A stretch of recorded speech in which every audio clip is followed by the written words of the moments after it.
الحشر نام دوسری آیت کے فقرے اخرج الذین کفروا من اہل الکتاب من دیارہم لأول الحشر سے ماخوذ ہے۔ مراد یہ ہے کہ یہ وہ صورت ہے جس میں لفظ الحشر آیا ہے۔ زمانہ نزول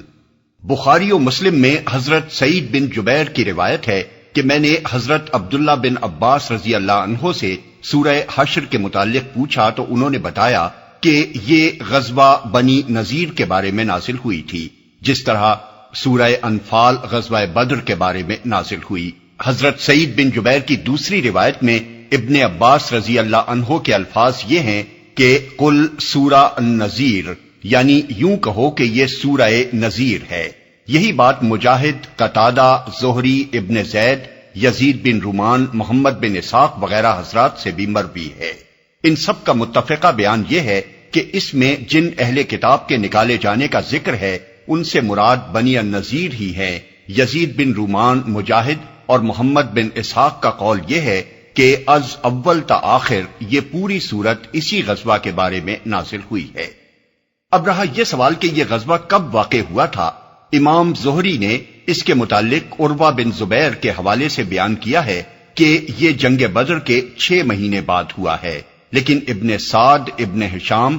اور بلازری اسے ربیع الاول 4 ہجری کا واقعہ بتاتے ہیں، اور یہی صحیح ہے کیونکہ تمام روایات اس امر میں متفق ہیں کہ یہ غزوہ بئر معونہ کے سانحے کے بعد پیش آیا تھا، اور یہ بات بھی تاریخی طور پر ثابت ہے کہ بئر معونہ کا سانحہ جنگ احد کے بعد رونما ہوا ہے، نہ کہ اس سے پہلے۔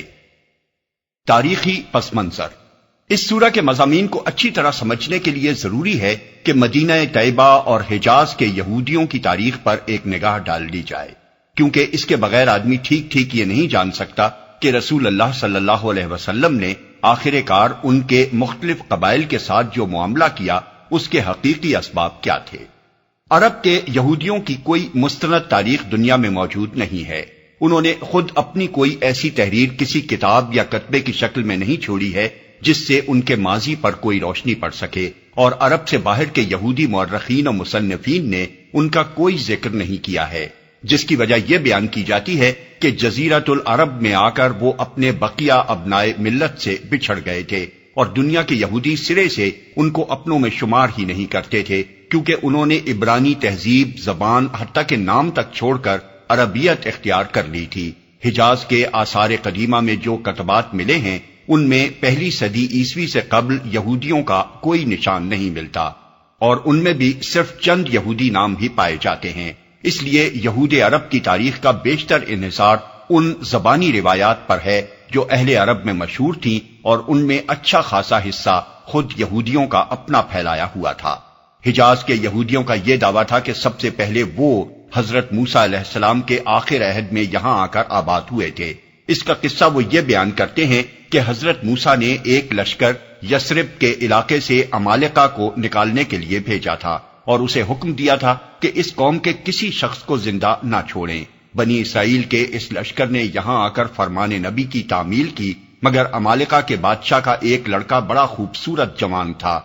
اسے انہوں نے زندہ رہنے دیا اور اس کو ساتھ لیے ہوئے فلسطین واپس پہنچے۔ اس وقت حضرت موسیٰ کا انتقال ہو چکا تھا۔ ان کے جانشینوں نے اس بات پر سخت اعتراض کیا کہ ایک عمالیقی کو زندہ چھوڑ دینا نبی کے فرمان اور شریعت موسوی کے احکام کی صریح خلاف ورزی ہے۔ اس بنا پر انہوں نے اس لشکر کو اپنی جماعت سے خارج کر دیا اور اسے مجبوراً یثرب واپس آ کر یہیں بس جانا پڑا۔ اس طرح یہودی گویا اس بات کے مدعی تھے کہ وہ 1200 برس قبل مسیح سے یہاں آباد ہیں، لیکن در حقیقت اس کا کوئی تاریخی ثبوت نہیں ہے، اور اغلب یہ ہے کہ یہودیوں نے یہ افسانہ اس لیے گھڑا تھا کہ اہل عرب پر اپنے قدیم الاصل اور عالی نسب ہونے کی دھونس جمائیں۔ دوسری یہودی مہاجرت خود یہودیوں کی اپنی روایت کے مطابق 587 قبل مسیح میں ہوئی، جبکہ بابل کے بادشاہ بخت نصر نے بیت المقدس کو تباہ کر کے یہودیوں کو دنیا بھر میں تتر بتر کر دیا تھا۔ عرب کے یہودی کہتے تھے کہ اس زمانے میں ہمارے متعدد قبائل آ کر وادی القرا، تیما اور یثرب میں آباد ہو گئے تھے،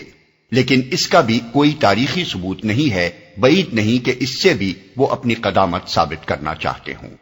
در حقیقت جو بات ثابت ہے وہ یہ ہے کہ جب 70 عیسوی میں رومیوں نے فلسطین میں یہودیوں کا قتل عام کیا اور پھر 132 عیسوی میں انہیں اس سرزمین سے بالکل نکال باہر کیا، اس دور میں بہت سے یہودی قبائل بھاگ کر حجاز میں پناہ گزین ہوئے تھے، کیونکہ یہ علاقہ فلسطین کے جنوب میں متصل ہی واقع تھا۔ یہاں آ کر انہوں نے جہاں جہاں چشمے اور سرسبز مقامات دیکھے وہاں ٹھہر گئے اور پھر رفتہ رفتہ اپنے جوڑ توڑ اور سود خواری کے ذریعے سے ان پر قبضہ جما لیا۔ ایلا، مقنا، تبوک، تیما، وادی القرا، فدق اور خیبر پر ان کا تسلط اسی دور میں قائم ہوا، اور بنی قریظہ، بنی نذیر، بنی بہدل اور بنی قینقاع بھی اسی دور میں آ کر یثرب پر قابض ہوئے۔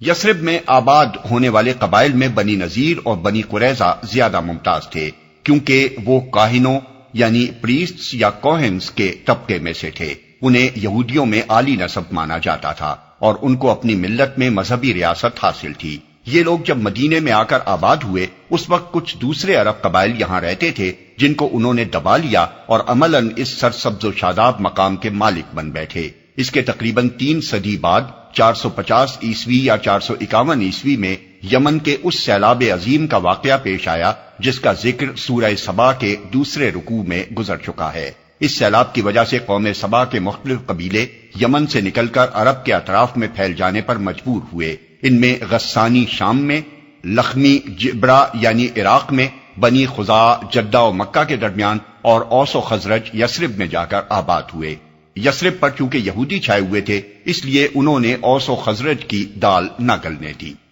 اور یہ دونوں قبیلے چاروں ناچار بنجر زمینوں پر بس گئے جہاں ان کو قوت لا یموت بھی مشکل سے حاصل ہوتا تھا۔ آخر کار ان کے سرداروں میں سے ایک شخص اپنے غسانی بھائیوں سے مدد مانگنے کے لیے شام گیا اور وہاں سے ایک لشکر لا کر اس نے یہودیوں کا زور توڑ دیا۔ اس طرح اوس و خزرج کو یثرب پر پورا غلبہ حاصل ہو گیا۔ یہودیوں کے 2 بڑے قبیلے بنی نذیر اور بنی قریظہ شہر کے باہر جا کر بسنے پر مجبور ہو گئے۔ تیسرے قبیلے بنی قینقاع کی چونکہ ان دونوں یہودی قبیلوں سے انبن تھی اس لیے وہ شہر کے اندر ہی مقیم رہا، مگر یہاں رہنے کے لیے اسے قبیلہ خزرج کی پناہ لینی پڑی، اور اس کے مقابلے میں بنی نذیر و بنی قریظہ نے قبیلہ اوس کی پناہ لی تاکہ اطراف یثرب میں امن کے ساتھ رہ سکیں۔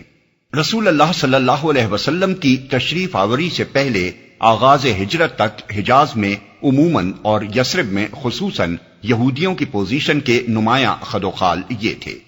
زبان، لباس، تہذیب، تمدن، ہر لحاظ سے انہوں نے پوری طرح عربیت کا رنگ اختیار کر لیا تھا، حتیٰ کہ ان کی غالب اکثریت کے نام تک عربی ہو گئے تھے۔ 12 یہودی قبیلے جو حجاز میں آباد ہوئے تھے ان میں سے بنی زعورہ کے سوا کسی قبیلے کا نام عبرانی نہ تھا۔ ان کے چند گنے چنے علماء کے سوا کوئی عبرانی جانتا تک نہ تھا۔ زمانہ جاہلیت کے یہودی شاعروں کا جو کلام ہمیں ملتا ہے ان کی زبان اور خیالات اور مضامین میں شعرائے عرب سے الگ کوئی امتیازی شان نہیں پائی جاتی جو انہیں ممیز کرتی ہو۔ ان کے اور عربوں کے درمیان شادی بیاہ تک کے تعلقات قائم ہو چکے تھے۔ در حقیقت ان میں اور عام عربوں میں دین کے سوا کوئی فرق باقی نہ رہا تھا، لیکن ان ساری باتوں کے باوجود وہ عربوں میں جذب بالکل نہ ہوئے تھے اور انہوں نے شدت کے ساتھ اپنی یہودی عصبیت برقرار رکھی تھی۔ یہ ظاہری عربیت انہوں نے صرف اس لیے اختیار کی تھی کہ اس کے بغیر وہ عرب میں رہ نہ سکتے تھے۔ ان کی اس عربیت کی وجہ سے مغربی مستشرقین کو یہ دھوکہ ہوا ہے کہ شاید یہ بنی اسرائیل نہ تھے بلکہ یہودی مذہب قبول کرنے والے عرب تھے، یا کم از کم ان کی اکثریت عرب یہودیوں پر مشتمل تھی۔ لیکن اس امر کا کوئی تاریخی ثبوت نہیں ملتا کہ یہودیوں نے حجاز میں کبھی کوئی تبلیغی سرگرمی دکھائی ہو، یا ان کے علماء نصرانی پادریوں اور مشنریوں کی طرح اہل عرب کو دین یہود کی طرف دعوت دیتے ہوں۔ اس کے برعکس ہم یہ دیکھتے ہیں کہ ان کے اندر اسرائیلیت کا شدید تعصب اور نسلی فخر و غرور پایا جاتا تھا۔ اہل عرب کو وہ امی یعنی جنٹائلز کہتے تھے، جس کے معنی صرف ان پڑھ کے نہیں بلکہ وحشی اور جاہل کے تھے۔ ان کا عقیدہ یہ تھا کہ ان امیوں کو وہ انسانی حقوق حاصل نہیں ہیں جو اسرائیلیوں کے لیے ہیں، اور ان کا مال ہر جائز و ناجائز طریقے سے مار کھانا اسرائیلیوں کے لیے حلال و طیب ہے۔ سرداران عرب کے ماں سوا عام عربوں کو وہ اس قابل نہ سمجھتے تھے کہ انہیں دین یہود میں داخل کر کے برابر کا درجہ دے دیں۔ تاریخی طور پر اس کا کوئی ثبوت نہیں ملتا، نہ روایات عرب میں ایسی کوئی شہادت ملتی ہے کہ کسی عرب قبیلے یا کسی بڑے خاندان نے یہودیت قبول کی ہو۔ البتہ بعض افراد کا ذکر ضرور ملتا ہے جو یہودی ہو گئے تھے۔ ویسے بھی یہودیوں کو تبلیغ دین کے بجائے صرف اپنے کاروبار سے دلچسپی تھی، اسی لیے حجاز میں یہودیت ایک دین کی حیثیت سے نہیں پھیلی بلکہ محض چند اسرائیلی قبیلوں کا سرمایہ فخر و ناز ہی بنی رہی۔ البتہ یہودی علماء نے تعویذ گنڈوں اور فالگیری اور جادوگری کا خوب کاروبار چمکا رکھا تھا، جس کی وجہ سے عربوں پر ان کے علم اور عمل کی دھاک بیٹھی ہوئی تھی۔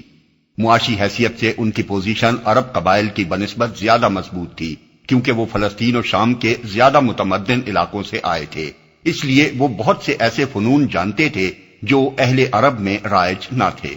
اور باہر کی دنیا سے ان کے کاروباری تعلقات بھی تھے۔ ان وجوہ سے یثرب اور بالائی حجاز میں غلے کی درآمد اور یہاں سے چھواروں کی برآمد ان کے ہاتھ میں آ گئی تھی۔ مرغبانی اور ماہی گیری پر بھی زیادہ تر انہی کا قبضہ تھا۔ پارچہ بافی کا کام بھی ان کے ہاں ہوتا تھا۔ جگہ جگہ میخانے بھی انہوں نے قائم کر رکھے تھے، جہاں شام سے شراب لا کر فروخت کی جاتی تھی۔ بنی قینقاع زیادہ تر سنہار اور لوہار اور ظروف سازی کا پیشہ کرتے تھے۔ اس سارے بنج بیوپار میں یہ یہودی بے تحاشا منافع خوری کرتے تھے، لیکن ان کا سب سے بڑا کاروبار سود خواری کا تھا، جس کے جال میں انہوں نے گرد و پیش کی عرب آبادیوں کو پھانس رکھا تھا، اور خاص طور پر عرب قبائل کے شیوخ اور سردار جنہیں قرض لے لے کر ٹھاٹ جمانے اور شیخی بھگاڑنے کی بیماری لگی ہوئی تھی، ان کے پھندے میں پھنسے ہوئے تھے۔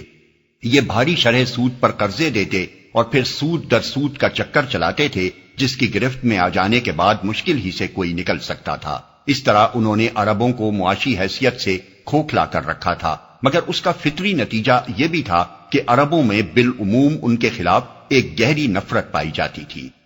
ان کے تجارتی اور مالی مفادات کا تقاضا یہ تھا کہ عربوں میں کسی کے دوست بن کر کسی سے نہ بگاڑیں اور نہ ان کی باہمی لڑائیوں میں حصہ لیں، لیکن دوسری طرف ان کے مفاد ہی کا تقاضا یہ بھی تھا کہ عربوں کو باہم متحد نہ ہونے دیں اور انہیں ایک دوسرے سے لڑاتے رہیں، کیونکہ وہ اس بات کو جانتے تھے کہ جب بھی عرب قبیلے باہم متحد ہوئے وہ ان بڑی بڑی جائیدادوں اور باغات اور سرسبز زمینوں پر انہیں قابض نہ رہنے دیں گے جو انہوں نے اپنی منافع خوری اور سود خواری سے پیدا کی تھی۔ مزید برآں اپنی حفاظت کے لیے ان کے ہر قبیلے کو کسی نہ کسی طاقتور عرب قبیلے سے حلیفانہ تعلقات بھی قائم کرنے پڑتے تھے، تاکہ کوئی دوسرا زبردست قبیلہ ان پر ہاتھ نہ ڈال سکے۔ اس بنا پر بارہا انہیں نہ صرف ان عرب قبائل کی باہمی لڑائیوں میں حصہ لینا پڑتا تھا، بلکہ بسا اوقات ایک یہودی قبیلہ اپنے حلیف عرب قبیلے کے ساتھ مل کر کسی دوسرے یہودی قبیلے کے خلاف جنگ آزما ہو جاتا تھا، جس کے حلیفانہ تعلقات فریق مخالف سے ہوتے تھے۔ یثرب میں بنی قریظہ اور بنی نذیر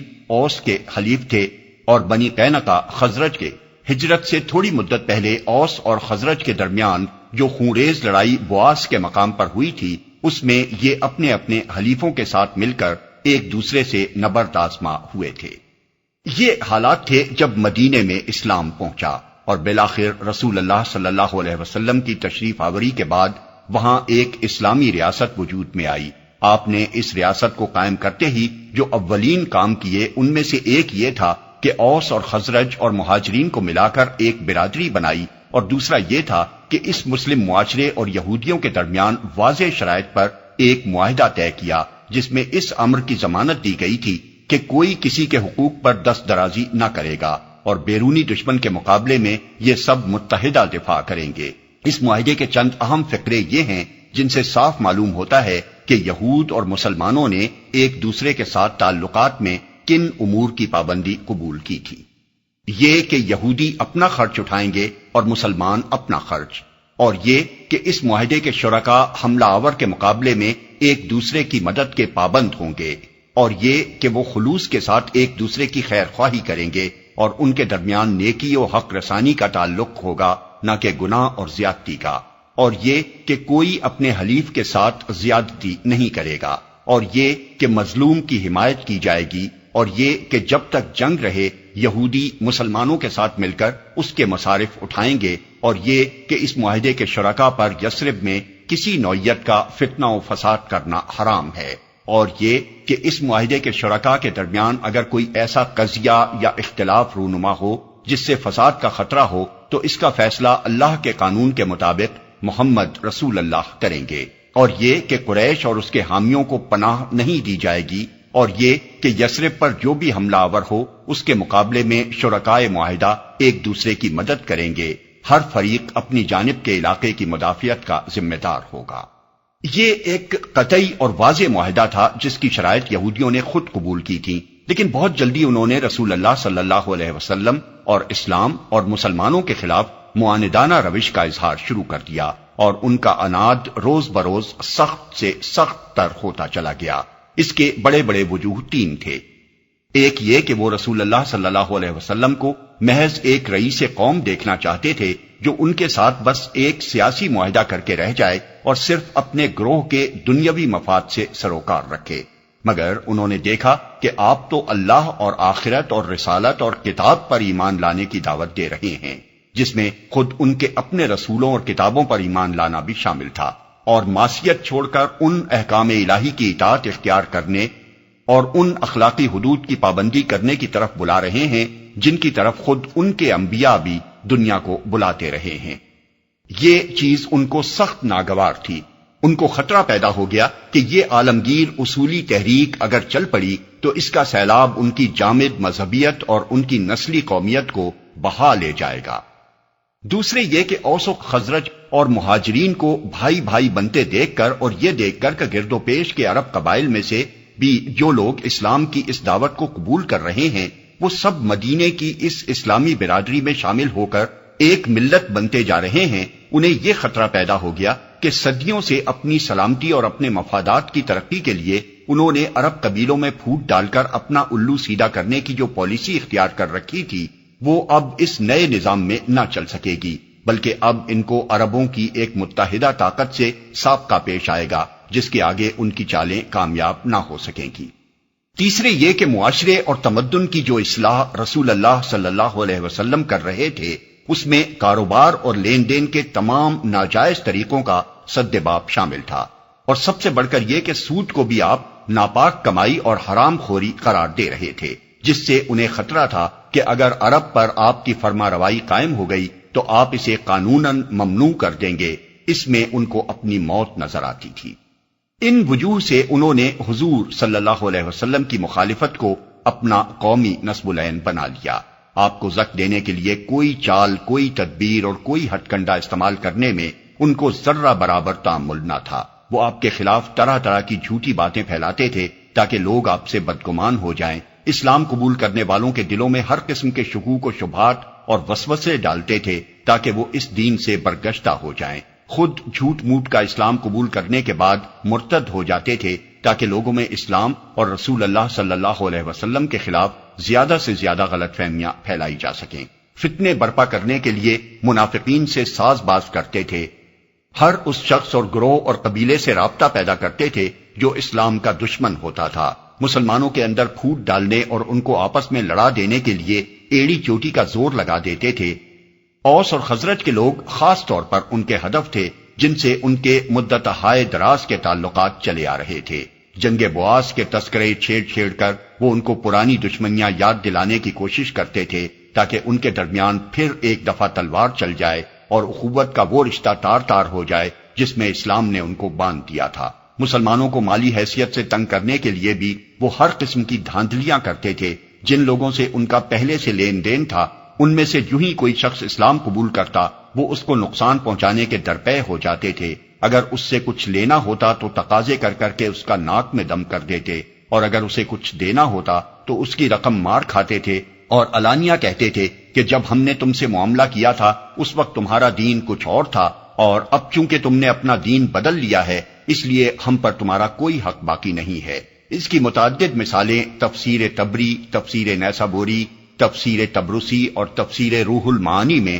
سورہ آل عمران آیت 75 کی تشریح کرتے ہوئے نقل کی گئی ہے۔ معاہدے کے خلاف یہ کھلی کھلی معاندانہ روش تو جنگ بدر سے پہلے ہی وہ اختیار کر چکے تھے، مگر جب بدر میں رسول اللہ صلی اللہ علیہ وسلم اور مسلمانوں کو قریش پر فتح مبین حاصل ہوئی تو وہ تلملا اٹھے اور ان کے بغض کی آگ اور زیادہ بھڑک اٹھی۔ اس جنگ سے وہ یہ امید لگائے بیٹھے تھے کہ قریش کی طاقت سے ٹکرا کر مسلمانوں کا خاتمہ ہو جائے گا، اسی لیے انہوں نے فتح اسلام کی خبر پہنچنے سے پہلے مدینے میں یہ افواہیں اڑانی شروع کر دی تھیں کہ رسول اللہ صلی اللہ علیہ وسلم شہید ہو گئے اور مسلمانوں کو شکست فاش ہوئی، اور اب ابو جہل کی قیادت میں قریش کا لشکر مدینے کی طرف بڑا چلا آ رہا ہے۔ لیکن جب نتیجہ ان کی امیدوں اور تمناؤں کے خلاف نکلا تو وہ غم اور غصے کے مارے پھٹ پڑے۔ بنی نذیر کا سردار کعب بن اشرف چیخ اٹھا کہ خدا کی قسم اگر محمد نے ان اشراف عرب کو قتل کر دیا ہے تو زمین کا پیٹ ہمارے لیے اس کی پیٹھ سے زیادہ بہتر ہے۔ پھر وہ مکہ پہنچا اور بدر میں جو سرداران قریش مارے گئے تھے ان کے نہایت اشتعال انگیز مرثیے کہہ کر مکہ والوں کو انتقام پر اکسایا۔ پھر مدینے واپس آ کر اس نے اپنے دل کی جلن نکالنے کے لیے ایسی غزلیں کہنی شروع کی جن میں مسلمان شرفاء کی بہو بیٹیوں کے ساتھ اظہار عشق کیا گیا تھا۔ آخر کار اس کی شرارتوں سے تنگ آ کر رسول اللہ صلی اللہ علیہ وسلم نے ربیع الاول 3 ہجری میں محمد بن مسلمہ انصاری کو بھیج کر اسے قتل کرا دیا۔ ابن سعد ابن ہشام تاریخ طبری۔ یہودیوں کا پہلا قبیلہ جس نے اجتماعی طور پر جنگ بدر کے بعد کھلم کھلا اپنا معاہدہ توڑ دیا بنی قینقاع تھا۔ یہ لوگ خود شہر مدینہ کے اندر ایک محلے میں آباد تھے اور چونکہ یہ سنہار، لوہار اور ظروف ساز تھے اس لیے ان کے بازار میں اہل مدینہ کو کثرت سے جانا آنا پڑتا تھا۔ ان کو اپنی شجاعت پر بڑا ناز تھا۔ آہن گر ہونے کی وجہ سے ان کا بچہ بچہ مسلح تھا۔ 700 مردان جنگی ان کے اندر موجود تھے اور ان کو اس بات کا بھی زعم تھا کہ قبیلہ خزرج سے ان کے پرانے حلیفانہ تعلقات تھے اور خزرج کا سردار عبداللہ بن ابی ان کا پشتیبان تھا۔ بدر کے واقعے سے یہ اس قدر مشتعل ہوئے کہ انہوں نے اپنے بازار میں آنے جانے والے مسلمانوں کو ستانا اور خاص طور پر ان کی عورتوں کو چھیڑنا شروع کر دیا۔ رفتہ رفتہ نوبت یہاں تک پہنچی کہ ایک روز ان کے بازار میں ایک مسلمان عورت کو برسر عام برہنہ کر دیا گیا۔ اس پر سخت جھگڑا ہوا اور ہنگامے میں ایک مسلمان اور ایک یہودی قتل ہو گیا۔